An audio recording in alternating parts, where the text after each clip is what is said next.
Hi guys, Jamie from Team Dietz. I just want to talk about pressure pots today. I'm going to talk about components of the pressure pot, talk about setup on the pressure pot, and then properly charging the pressure pot and discharging the pressure pot.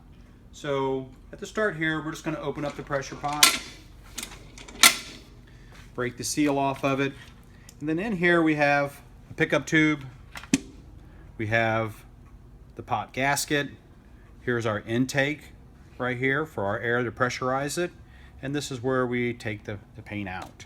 We've got pot liners here to keep things clean and tidy. So you want to keep the seal clean underneath it and on top of it, and then also clean the gasket, make sure it's nice and tidy. So to charge the system, we're going to take our material, whether it be in a gallon jug, or if we're going to pour it in, or if we're going to just even use a quart, put it in, put the pickup tube down inside of it. And then to properly latch it down, we're going to go from side to side. So we're going to latch down this side nice and tight. I'll latch this side down nice and tight. And then just double check, make sure that we got a good, nice, even pressure down. Then before we hook our compressed air up to it, we want to make sure that we've got a few other things. We have a ground wire that we can hook up to the machine to ground it, because we're using solvents-based materials. There's also another ground pin at the bottom of it here that we can hook a ground wire to and ground it when it's in place. So making sure that we have some safety involved, and then make sure that all the airs are shut all the way out before we plug air into it. So we'll take our compressed air, we will plug it in. So now we have pressure up to this point to the regulator.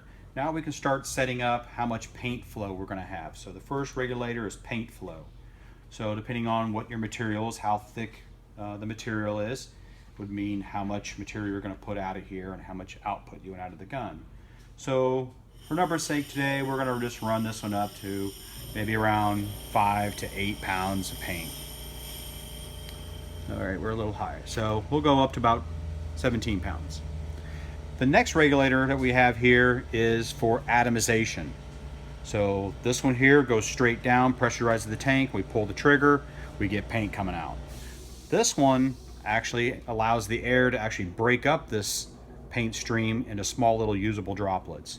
And you're only going to use just the right amount that we need just to atomize the paint. So you can start it at maybe at a 30 pounds, depending on the piece of equipment that you're using, and then run a spray on a piece of cardboard and look around the spray and see if the droplets are big. If the droplets are big, then we want to increase the air until the droplets are small enough that it gives you a nice clean finish. So to discharge the system, we want to take the pressure off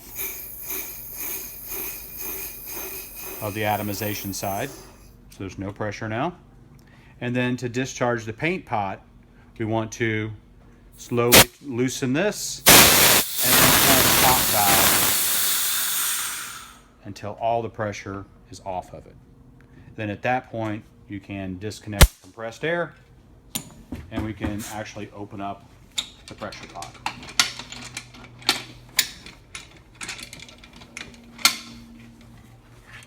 Nice and safely. How's it going?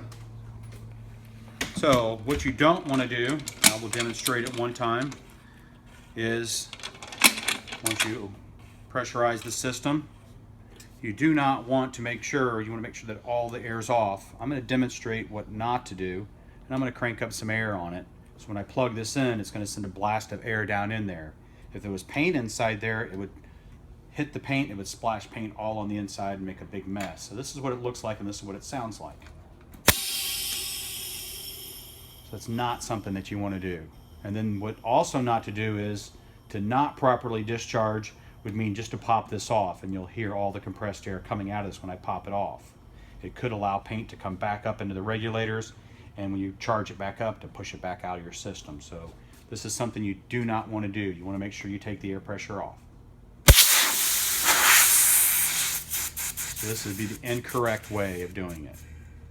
So if you have any questions, any concerns, feel free to hit us up on Facebook, give us a call. Thanks for your time.